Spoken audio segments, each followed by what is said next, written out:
We made it. Oh my gosh, awesome. We Amy, made it. I am so glad you're here. Thank you for being Thank on the you. show I'm glad to today. be here. Oh God. It's so funny that we're like a block away from each other right now. I know. I know. And I know that Muse It took Cafe me is, a minute to figure out how to get on here, but here we are. yeah, you know what? Last time I hosted a show, it took a minute for the guest to pop on as well. And so I'm wondering if you can offer some clear directions after our show on how I can make it easier for people to get on. Um, I have no idea. I awesome. just kept hitting buttons. Yes, refresh, unplug, and plug in again. Right. Right. Awesome. Well, I am so glad you're here, Amy. I shared a little bit about who you are and that you've been in this work helping moms and families since 1997, and Mhm. first as a massage therapist and currently as a professional licensed counselor. Is that correct? Right. Awesome. That's right. Yeah, do you Yeah. want to share a little bit about how you got into this work initially back in 1997, and what that looked like and how that's transformed into what you're doing now? Yeah.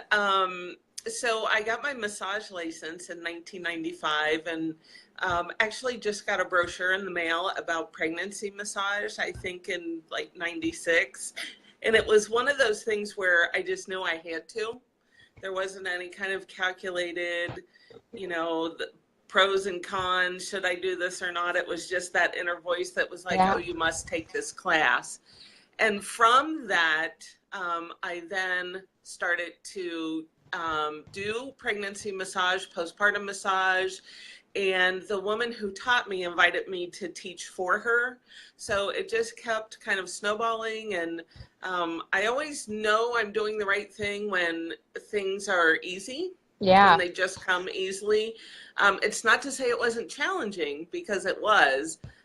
So for many, many years, I've worked with new moms, families, and babies doing massage. Mhm. And several years ago, I decided to go back to school to get my master's in counseling. So I'm officially a retired massage therapist and now Okay. doing counseling full time. But I have retained Baby's First Massage, which Okay. is the company that I run that trains professionals to teach parents to massage their babies. That is so So cool. kind of doing two things still. Yeah. That is really cool. Do Yeah, you teach parents and professionals, or is it majority I professionals? do. Okay. Yeah, the majority of my work is definitely with professionals, but I do continue to work with families and new babies and parents for sure. That is so cool. And where are you based out of? So where are you doing most of your work? So yeah, my counseling work is done primarily in Finneytown. I'm with Okay. Restoring Hope Counseling and Coaching. Okay. And then my massage work, I continue to work from Serene Being, which is in Westwood. Oh, nice. I have done some Yeah, classes out of that location, and it is just so right. peaceful. As soon as you walk in, it's just like Yes, you feel at ease. Yeah. yes, Awesome. yeah, That is really wonderful. So you're doing the massage out of Serene Beings, and your counseling right, practice is in Finneytown. correct. And I posted your website in the when we first started. Is that the best place for people to find you if they want to learn more? Yeah, so my counseling website, you can find me a couple places. Restoring Hope Counseling and Coaching Okay. is the practice's website. Awesome. Mine is amysullivanlpc.com. So that's kind of the counseling end of things. Hmm. And then Baby's First Massage Yeah. is the website for massage instruction. And it's Awesome. babies, the word first, massage.com. Wonderful. Yeah. Awesome. Okay, so I really want to get into the nitty gritty here because I know that a lot of families Sure. are watching and parents, and I'm going to really specifically mention that moms are curious about things like postpartum depression and postpartum anxiety. Mhm. Is that something that you deal with? Is that something that Right. you help moms cope with or find the tools? And how will they know if that's what they're Yeah. dealing with? Let's start there. Right. Okay. Well, I think it's important to note that we tend to lump every mood disorder for pregnancy and postpartum time into postpartum depression. Mm-hmm. But what they have might not be depression. It could be anxiety. It could be OCD, obsessive compulsive disorder. People who have experienced trauma in their life, women who have experienced trauma, can sometimes move into a sort of PTSD kind of state, either during pregnancy or following the birth of a baby. And so it's important to recognize that we're not just looking for symptoms of depression. Yeah. We can be looking for symptoms of anxiety or other increased mood responses that might not look like depression, but look like something else. Okay. And I think it's also really important to note that it can start during pregnancy. It's not just postpartum. Yeah. So whenever a person is feeling not like themselves, they're not reacting in the way that they normally think they would, having bigger emotional reactions or bigger emotional shutdown, those might be some indicators. It's very common for women to experience kind of some down feeling, what we call postpartum blues, for the first few weeks following delivery. Okay. Because there's such an incredible rush of hormones that happens during delivery and afterwards, and our body is resetting. We typically say if those blue moods last more than 2 weeks, then we need to start to consider, do we need some help beyond, maybe just our immediate family? You can talk to your doctor, and certainly, look for a counselor. I'm happy to help, or I'm happy to refer if for whatever reason I'm not a good fit for them. Yeah. To share a little, you really, as soon as you said PTSD from past trauma and experiences, that really brought up for me that I didn't have postpartum depression with my first or second. And then with my third, I was just crying all the time and lashing out at my family, particularly my husband and my 2 older kids. I was just so angry. All this rage was inside of me, even though I was holding this sweet little newborn. And my husband would say, "Are you okay?" And all I could say was no. But there's nothing, like everything's okay, but I'm not okay. And I don't know how to put words to it other than it's not okay. It's not okay. I felt like I was drowning. Excuse me. I felt like I was drowning. That's exactly it was suffocating. I felt like I was just, there were tears and baby milk and poop, and it was just we were a hot mess, and I just cried all the time, even on the sunniest day. And at some point I sought out a counselor, and wow, that really, really helped. You've been so great, Molly, about sharing that part of your journey with people to really help them understand what it can look like and what's the best way to get help. I think that's really great, the service that you've provided by sharing your experience. Yeah, well, it took me 12 weeks to realize what was going on.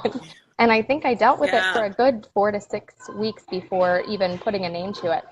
And I have to share that I found a counselor, and it was not the right counselor for me. So I was with this counselor for a couple weeks, and then had to move on. I mean, in the middle of a session, I was like, nope, this isn't right for me. And I got up, and she said, "Are you really leaving?" And I said, "Yeah, I'm really leaving." And then I found the counselor for me. So I encourage people to. And it can be that process. And it's really important not to just stick with somebody just because you're with them. It's important to make sure there's a good fit. Yeah. So what are some of those? We talked a little bit about it can look differently for everyone, and it could look like depression or anxiety or anger. What are some other signs and symptoms that people might notice? Or, Well, I think one of the things that's really confusing to people is that our culture teaches us this is the happiest time of our life, right? We get pregnant, we're happy, and everything's supposed to be happy and great. And if we got a healthy baby, we're supposed to be grateful and, just be so happy. And it's not always that way for people. And I think there's kind of a stigma where people are sort of afraid to talk about that, afraid to say that they're not feeling great, or afraid to say they don't feel incredibly attached to their baby, or they're having some fears around parenting. Even when it is your third, sometimes it can, really be difficult. So I think it's really important to identify one person that you feel like you can share those feelings with. I'm Yeah. not feeling great. This isn't what I thought it was going to be. I do love my baby, but I'm just not feeling really happy. This Yeah. is a hard adjustment for me. So trying to find that one person that you can tell and then go from there for help. Yeah. I have been really happy to see that a lot of doctors are starting to give an assessment to parents, Okay. even just as they come in for that 6-week checkup, to give the assessment for postpartum depression to Yeah. start to look for possible mood disorder struggles. Yeah. And so from there, if they're seeing that they're scoring positively on that test, it's good to then seek what's going to be the right treatment for me. And there's several different treatment options. There are group options. There are therapist-supported groups, and then peer-led groups. Okay. There are several good websites that people can access. Yeah. Of course, counselors. Some women choose medication, and there are some medications that can be helpful even when breastfeeding. Okay.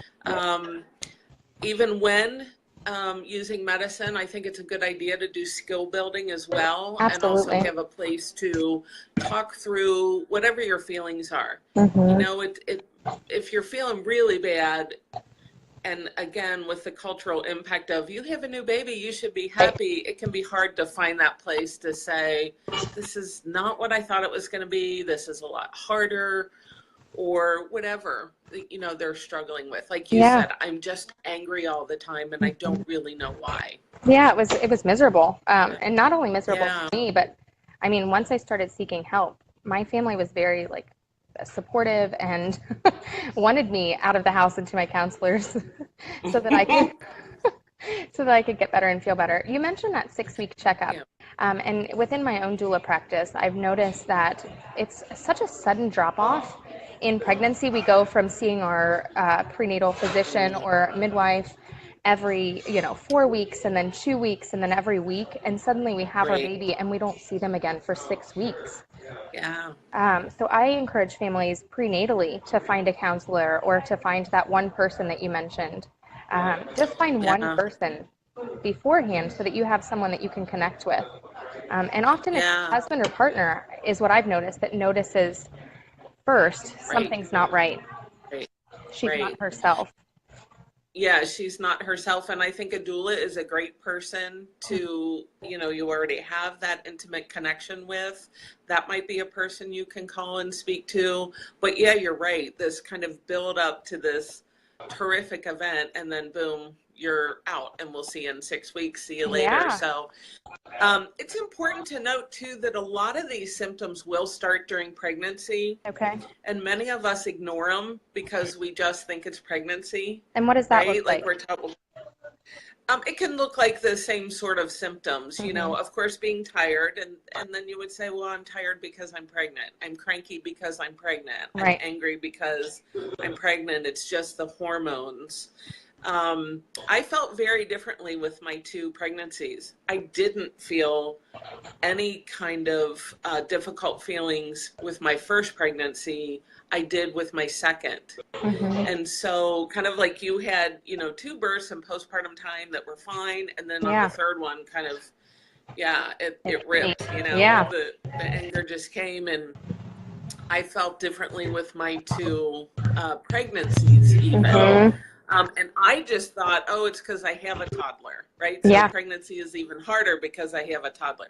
But I have to say, my daughter was so easy. I don't really think it was that. I was probably struggling with some anxiety and depression. Yeah. Moving from 1 to 2 was really hard for me mentally. Like, how am I going to be able to do this? Well, it's like splitting your brain in half. I mean, you're just like, what really gets to me, and I share this all the time, is the toddler that just keeps talking, and then the baby that's crying and needs to feed. And how do you split your attention both ways? And so often that came off as me lashing out at my toddler. Just go. You have to get away from me because I'm dealing with the baby right now. And even though I had set myself up prenatally with like a basket next to the nursing station so that I could always, Right. attend to the toddler, it ended up that we just Right. watched a lot of TV, um, Yeah. and had to be really gentle on myself in that second pregnancy Yeah. and postpartum, that we're going to watch more TV than normal. Um, Yeah. yeah. What other tools can moms And I think utilize? you're right. Go ahead. That preparation is really important. Mm-hmm. And so talking to other parents or, siblings or friends who have more than one to kind of see what you can preventatively set up, what you can expect. And I think the expectation of being the perfect parent is one of the most difficult things we do to ourselves, Yeah. right? Like, my kids aren't going to act like that. I'm going to do this, this, and this. Mm-hmm. And the fact is, your kids are going to act like that, and you're going to lose your temper, and you're going to want to walk away. And, I love what Diane Poole Heller says. No, Diane Heller. Anyway, she's hyphenated, and it's one Okay. of those. She says, you will rupture your relationship with your child. You just will. Right. You'll lose your temper. You'll say things you don't want to say. And you'll do that with any relationship, actually, not just in parenting. The key is, how do you repair? Oh, So yeah. what does the repair look like? And so when I'm counseling, especially with postpartum moms, and I'm working with a woman now whose daughter is 5, and we just diagnosed her postpartum depression. Wow. It has So it can stayed linger with her. and yeah. Yeah, she didn't come to counseling initially, and so now we're tracing it back and understanding that it stemmed from that, Right. some of the expectations that she put on herself as a parent. Mm-hmm. And so we're looking at, how do we modify those now? And looking at how we repair when we've done something that hurt somebody else is really the key to keeping that attached relationship in the long run. Oh, that makes so much So sense. that's part of what we do. Yeah. With my first baby, we did, and this will be controversial, but we did cry it out with my first at 10 months old. And then my second came along when she was 2.5, and she came back to bed with Yeah. us. And that really repaired our relationship, where Yeah. I could feel this divide. And I'm not anti-cry it out by any means. I think you do what you do, and I help families Right. and support them through whichever way they want to sleep train. But I could feel emotionally the detachment that created between my first and myself and my husband. She didn't want to play in bed anymore. She was just, I don't know. So when my second came along and we all came back to bed, there was a repair within our family. And I Yeah. could feel it. I could feel myself growing closer to her, even though I had to, say we're watching a lot of TV. Right. What Right. tools can moms implement? I hear a lot from moms, especially right now. I don't have insurance, or my insurance doesn't cover counseling. What are some tools that moms can implement that aren't counseling? As great as counseling is, what are some of those coping mechanisms or techniques, even if you just touch on them briefly, that people can dive into more deeply on their own? Yeah. Well, I think you touched on one important thing, which is do what works in your house. Yeah. And that is really important. Don't compare yourself to other people. And it's so much easier said than done, I know. But we really just have to do what works in our house. Yeah. I think finding supportive friends, working within the Cincinnati Birth and Parenting Network to find support that way is a great place. I know a lot of my clients seek support through different groups on Facebook. Okay. There are groups for postpartum depression or anxiety support online, and I know you have several of those listed In that blog post on your website. Yeah, you're right. I should link Yeah. that in the comments. I'll do that. Yeah. So, but also we offer a sliding scale at our Okay. practice. So if somebody feels like they don't have insurance, or they, just can't make it, please call and let's just talk.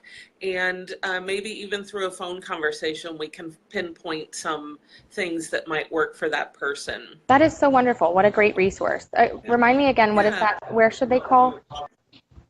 They can call me. My phone number is 513-546-0342. Okay.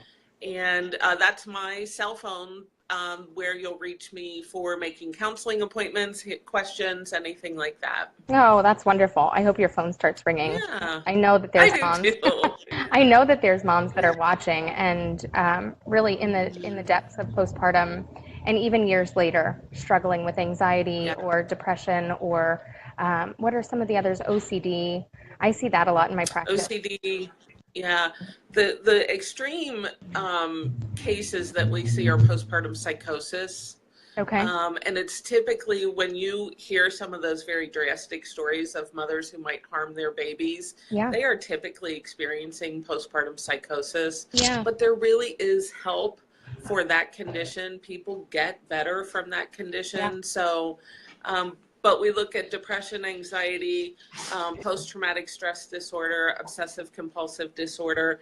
And bipolar disorder can come up during pregnancy and or postpartum time. Okay. Or if they've been diagnosed as bipolar, that can look different during the postpartum period. Yeah. So those are important things to consider if they've struggled with depression or anxiety in the past and really dealt with it well, it might come up again. Yeah. So that's something to just be proactive about, either touching base with a counselor that they worked with before or finding a new one, just proactively to say, I just wanted to come in and meet you. I don't know if this is going to happen, but I wanted to have a face to a name, Yeah. of somebody that I could reach out to. Yeah. I've worked with a lot of moms that have, not a lot, but quite a few moms that have bipolar disorder. And they go off of their medication at some point in pregnancy or even postpartum because someone tells them that it's not safe for breastfeeding. And I'm just not sure of the accuracy of that, or I've heard from different sources that really the medications that aren't safe for breastfeeding would be things like with chemotherapy and not necessarily for mental health, but there are treatment options and you can continue to breastfeed and treat your bipolar disorder. Do you know anything about that? That is true. Okay. Yeah, and I actually teach perinatal mood disorders at the bachelor's level at Union Institute and University. And so one of the things we review is what is the scale that doctors use to decide if a medicine is safe for pregnancy and breastfeeding. Mm-hmm. And so if somebody has questions about that, actually the information is pretty accessible online. Okay. But again, they can feel free to call me and I can kind of point them in the right direction. Awesome. I can't prescribe or tell them definitively, but I can point them in the right direction so that they can share that information with their doctor and work together to find a solution that is good for them. Awesome. Because for some people, it may be more harmful to go off the medicine than to deal with the effects of the medication on themselves or the baby. Okay.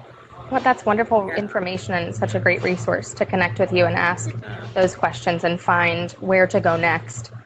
What are those next steps and how can I get the best help for me and my family? Because really, I think that postpartum depression, postpartum anxiety, all of these postpartum mood disorders are so impactful to not just the mother, but the entire family. Speaking of that, have you any experience with paternal postpartum mood disorders and the fathers experiencing? That's such a great question, Molly. And I just did a webinar 2 weeks ago about dads and dealing with postpartum mood disorders. So a high percentage of fathers who are with mothers who experience a postpartum mood disorder will test positive for a postpartum mood disorder themselves. And so really when mom is struggling with something, we want to be treating the whole family. Okay. We want to be, considering what's happening to dad and looking at that. So if a mom comes in and is talking to me about postpartum anxiety or depression, I might check in about how dad's doing or encourage him to seek counseling with a therapist. And then understanding who are the other children in the house and how we might build in supports for them. Absolutely. Because we know that parents with mood disorders if they're not taken care of, that can really impact the children in the house. Yeah, like I said, I was so angry. I was just so angry with my Yeah, older children. Thankfully, I feel really good now, and we laugh and we yeah, giggle and things. I don't think great, in that time that I couldn't even imagine rolling around laughing on the bed with all three of my kids. right, That wasn't right. And possible. now you do. And now I Yeah, do. Oh, absolutely. And I go yeah, to therapy yeah. once every 2 weeks. And my husband also Nice. goes to therapy. And we found that both of us in therapy working independently has really worked for our family. And there's so much of a stigma around seeking mental health counseling or recovery and support. And really, there needn't be, because it's so Right. common and everybody's better It is for it. so common. Yeah. Yeah. Yeah, and it's really important that we again understand the repair part. So if we feel like, oh my gosh, I yelled at my kids too much, Yeah. and I ruined them for life, Yeah. um, the repair portion of that is important. And I think it's really important for kids to get to see adults struggling and recovering Yes. and struggling and recovering, because then they learn how to do it. Right? Yeah, that is See, so. everything we do, yeah, we model. And in the same way, I say it's important to let our kids fail when they're with us, Mm-hmm. because we're there for them, and they don't go out, move out, and they're on their own in their 20s Yeah. and they falter and they don't know what to do or where Right. to go. Seek help. Yeah. So it's really important to just be authentic and real, Oh, yeah. and then just have that strong repair process in Awesome. place. Okay. You've mentioned that Yeah. word repair a couple times, and what does Yeah. that look like? Yeah. How would a family that isn't working with a counselor right now start to repair their relationships with their children or partner after experiencing postpartum mood disorders? Um, so there's people do it differently, Okay. but I can give one example right now. My son is 15, Mm-hmm. and in the last several months, he has said things to me like, "Oh, Mom, we're going to this place. Please don't do that stupid thing you do. That makes me so embarrassed." Yeah. And I just said, "Oh, I didn't realize that that embarrassed you. I will stop." Mm-hmm. And so it's a part of I'm sorry I'm for sorry. what I did. I take Mhm. responsibility, and I don't need to do that again if it's going to embarrass you, Yeah. you know? So it's the I'm sorry, it's the change in behavior, Yeah. right? I love the thing that says you don't sorry socks if they have a hole in them, you mend Oh, socks I like if they that. have a hole. Yeah. So simply saying you're sorry, that's the first step. And Mm-hmm. then changing a behavior is the second step. Awesome. And I also feel like my kids are the best sandpaper I've ever had, right? Kind of smoothing off my rough edges, because I have rough edges. Yeah. I'm the youngest of 10 kids. I have 6 brothers. I just feel like, I don't know, I've always had kind of these rough edges, and my Mm-hmm. kids are just phenomenal at kind of smoothing them out for me. Yeah, it's amazing how they love us through the Right. intensity of life. My best teachers for sure. Yeah, absolutely. Oh, my son, he just loves me no matter what. I mean, my daughter and other son do too as well, but just I always think of that middle son that just is like, I love you, mommy. You're the best mommy in Yeah. the whole world. And So sweet. yeah, even though I've lashed out on him and, you know, just been really viscerally angry with all of them at one point or another. And it's Yeah. okay. As a family, we're in that recovery process. Um, so I want to look at the comments and see if anybody has posted any questions or um, Sure. I don't. Oops. Maybe I I do. see lots of friends watching. Hi to my friends. Oh, Thank good. you for watching. Yeah. Oh. We'll see. Yeah, there's quite a few people that are watching. The comments are slow to come because I haven't looked at them in a while, but they'll looks great, Molly. Good job. People are encouraging us for getting live because I didn't know if we would get Yay. there. It took a while. Sorry about that, everybody. Right? Oh, it all worked out in the end. And I'm so glad that you're here. and that we've been able to share this time and space with one another and with the people that are watching. Okay, so it just is showing me who's watching, but I'm not seeing too many comments. If anybody has any questions for Amy, please feel free to drop them in the comments below and we can ask her before we go. And you can reach out to me via the Cincinnati Birth and Parenting Network, or on Facebook, I'm Amy Kavanaugh. Awesome. I'm trying to be a little inconspicuous, but you can reach out to me that way as well. Yeah, I noticed that once we got started that we were going to have to pull from your personal profile, and I know that you do like to keep it professional. You do have an Amy Sullivan page that people can reach out to you. Wonderful. Mm-hmm. How is it? And actually, Baby's First Massage is the professional page. That would be the best way to reach out. Okay. Awesome. So we talked a little bit about the services you offer new moms and families. Do you have anything else to add to that? What services that you offer new moms and families? No, I mean, the infant massage I kind of look at as one of the tools a person can have in dealing with mood disorders. There's so much research that says that women who are experiencing postpartum depression or postpartum struggles, who are able to move through and massage their babies, really attach better to their babies and feel better themselves. It's a proactive parenting tool. So it's something I offer in the course of counseling if somebody talks about postpartum depression, and I may even teach them in the course of a counseling session how to do the infant massage. And then the counseling services. So the other piece of this I want to mention that we haven't really touched on is the number of people who are experiencing fertility treatments. Okay. Dive into that. In efforts to help get pregnant. Those hormones, which can be so necessary in helping us become pregnant, the different treatments that doctors do, can also affect our moods, right? Because our hormones definitely affect our moods. When we add synthetic hormones into the mix, it can be even more extreme.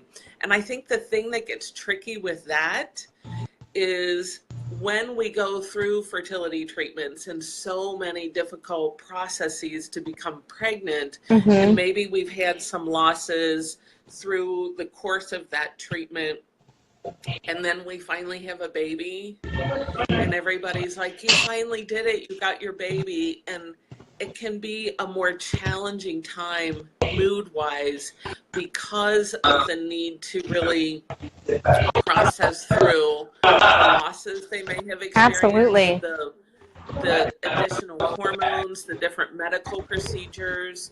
So many women who have fought so hard to get pregnant with fertility treatments then experience postpartum depression, anxiety, whatever mood disorder, and really struggle. Again, it's that piece of, I have worked so hard, I really should be so much more grateful. Right. And it's not that they're not grateful. It's just that the process of coming back to center for them can be very challenging. Oh, that makes so much sense.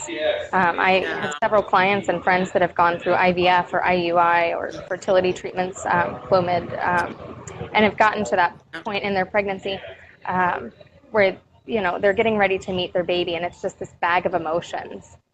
We worked so hard to be here, but am I prepared? Will I be a good mother?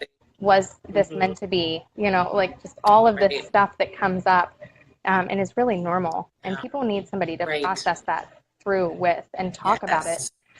So much shame comes from just keeping all of that inside without having the discussion and the dialogue. I like what I think it's Brene Brown who says shame is like mold. If it's kept in the dark, it grows. Those feelings of shame. But once we share them, they tend to either reduce in intensity or we're able to heal from that shame.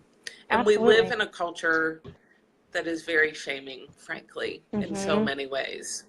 Yeah. I've definitely felt a tremendous amount of relief when I've shared different experiences that I've had in life, whether it's postpartum depression or recently quitting drinking alcohol. Just sharing that experience has been so freeing. because the alternative is you live thinking that you're doing something wrong and you're alone and that nobody Yeah. knows. And so whether Right. it comes to pregnancy, birth, parenting, sharing your journey can really be healing for yourself and for the people around you. Absolutely. And it doesn't stop as they grow up, right? My Yeah, kids are teenagers, and it's such a relief to be able to talk to other parents of teenagers and I just can say, oh my imagine. gosh, I don't know what they're thinking. And I don't, yeah, mine's doing the same thing. And you're like, Yeah, oh, okay, we're going to get through this, right? right. Oh, that's that Yeah. hope piece. So you got to keep that hope. We're going to get through this. And there's light at the end of the Mhm. tunnel. Um, Yes. awesome. Well, is there anything else that you want to share before we end our interview? Do you have any events coming up? Excuse me. So, yeah, I do. Well, I have some Baby's First Massage trainings currently scheduled in Louisville, Kalamazoo, Michigan, and Toledo, Ohio. And Awesome. then I will be scheduling another one here in Cincinnati pretty soon. Actually, probably in the fall. We Okay. just did one very successful class several weeks ago. Awesome. And my counseling services are ongoing, so I'm really happy to help people in any way that I can. Awesome. Well, I hope that people reach out to you. And Yeah, I'm so glad that you were here today. Um, yeah. yeah, Thanks, Molly, for having me. absolutely. Thank you for being a part of the Cincinnati Birth and Parenting Network. Of course. Yeah, Yeah, I'm very grateful to be. awesome. Well, with that, we will Uh, close out. And okay. I hope I can figure out how to right, close out. I think you can do it. I believe in you. Okay, thanks Thanks, again. See Molly. you later. Have a great You day. too. Bye bye. Bye.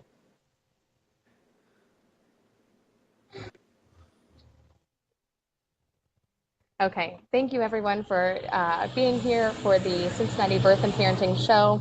Again, that was Amy Sullivan, and you can find her at amysullivanlpc.com or at Baby's First Massage. Amy has been working with families since 1997 and first as a massage therapist and now as a counselor. So she is a wealth of information for our community. She is a part of the Cincinnati Birth and Parenting Network. You can learn more about the Cincinnati Birth and Parenting Network by visiting cincinnatibirthandparenting.net. You can learn more about our doula services, our doula agency at cincinnatibirthandparenting.agency. And we have a couple really exciting events coming up on, and I should know the dates, on April 12th from 6 to 8 p.m. We have a Cincinnati Birth and Parenting family fun night at the Red Balloon Cafe and Play. And families are welcome to come to that. We'll have exhibitors and people set up with information, resources, support. The play area will be open for free for any families that want to join in. Um, and I hope that you will come out for that. In addition to that, we have we have the Improving Birth Rally coming up on May 6th, and this is in conjunction with March for Moms. I hope that you will show up to this. That will be on the corner of Ludlow at the Diggs Plaza, the big fountain woman offering water. So we'll be out there working and sharing information about improving birth here in the area and across the country. Moms deserve better. If you have any questions for me, you can email cincinnatibirthandparenting@gmail.com or reach out to me on the Cincinnati Birth and Parenting page. Again, thanks for tuning in, and I look forward to seeing you next time. We will soon be interviewing Renee Groneman, as well as a couple more exciting interviews in the future.